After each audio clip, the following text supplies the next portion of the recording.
your ability to focus, and in fact, your ability of neurons to encode specific information in your environment, that is, to represent what's out there in the world, is actually related to your blood glucose level. Here I'm setting aside the discussion of ketosis and ketogenic diets for the moment, but there's a beautiful study that was published in Neuron not long ago that showed that the tuning, that is the precision with which neurons in the brain represent things in our environment, is actually much greater when there is sufficient glucose in the brain.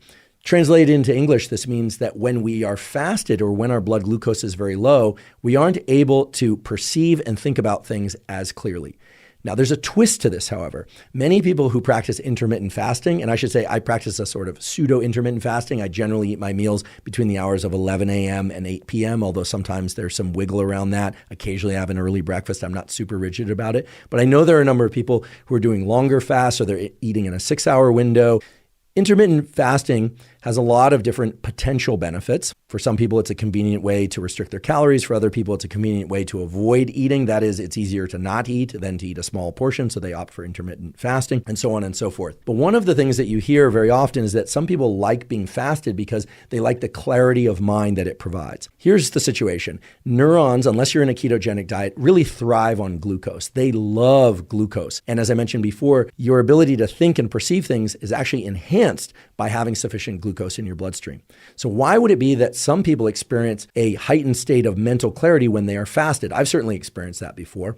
Well, I should say that provided you're well hydrated enough and you have enough electrolytes in your system, what tends to happen is that when you ingest food, there's a shift in your nervous system towards so-called parasympathetic mode. That is the more relaxed, you probably heard it as rest and digest, although it does other things, a more relaxed mode that can indeed make us very sleepy. If we have too many carbohydrates, it actually can make us quite sleepy. However, if we have any food, if we have enough of it, that is, if our gut is full, it diverts blood to our gut and we become sleepy and we can't focus as well. So a lot of people really like fasting in the state of being fasted for focus and concentration because they don't have as much of that parasympathetic activation. They're just not as sleepy. And in fact, under those conditions, half as much caffeine will give you just as much lift as twice as much caffeine will give you on a full belly of pasta. And that's just the way that caffeine interacts with blood glucose. So what I'd like you to imagine is if you had a measure of focus from 0 to 10, these are arbitrary units, 10 being maximally focused and 0 being not focused at all. Imagine a U-shaped function, right?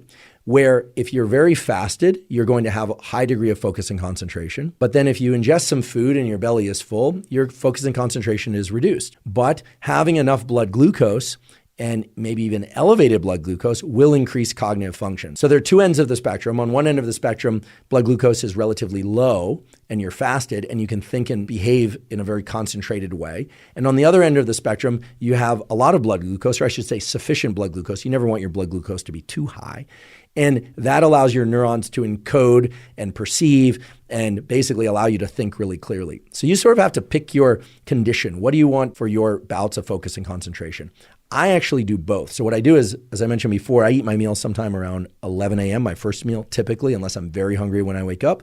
And so I will do my workout and one bout of focused work. I always think of this as my hard work early in the day. And I do that fasted. I'll be consuming water with electrolytes, maybe Element or other electrolytes, maybe some caffeine as well in the form of yerba mate or coffee. That's my first focus bout of 90 minutes or less. That is essentially done fasted. And then I'll eat. And then I do notice after I eat, I actually have a diminished capacity to focus. But then again in the afternoon, I will do another 90-minute bout of focus. And I'll talk about some of the tools I use to make sure that that bout of focus is optimal for getting most amount of focused work done, whether or not it's mental work or physical work, although I tend to do my physical work early in the day and my mental work both early and late in the day.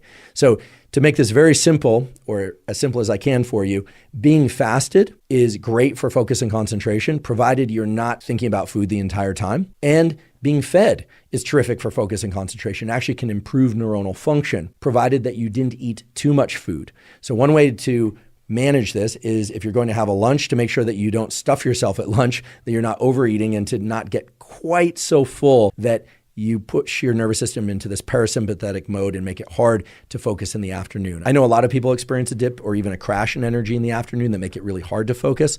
For that reason, I'll just remind people of a tool I've talked about many times before, which is based on the biology of adenosine and caffeine, et cetera, which is to delay your first caffeine intake to 90 to 120 minutes after waking up. I know that can be painful for certain people. I violate that rule when I'm working out very early in the morning. I'll drink my caffeine before my workout, which often occurs within 30 to 60 minutes of waking. But in general, unless I'm working out very early, I will ingest my caffeine 90 to 120 minutes after I wake up. So again, I want to emphasize that if you hear somebody out there say being fasted is optimal for focus and concentration, well, that is true in one context and perhaps ideal for a certain part of the day. And other people will say, no, neurons run on glucose. You need glucose in your bloodstream in order to get those neurons to be tuned. That is, to respond with electrical activity in the optimal way when you're reading something or when you're trying to perform exercise. Well, that's also true. And of course, you can incorporate both. In fact, as I just described, incorporate both fasted states and fed states in order to optimize my concentration and focus.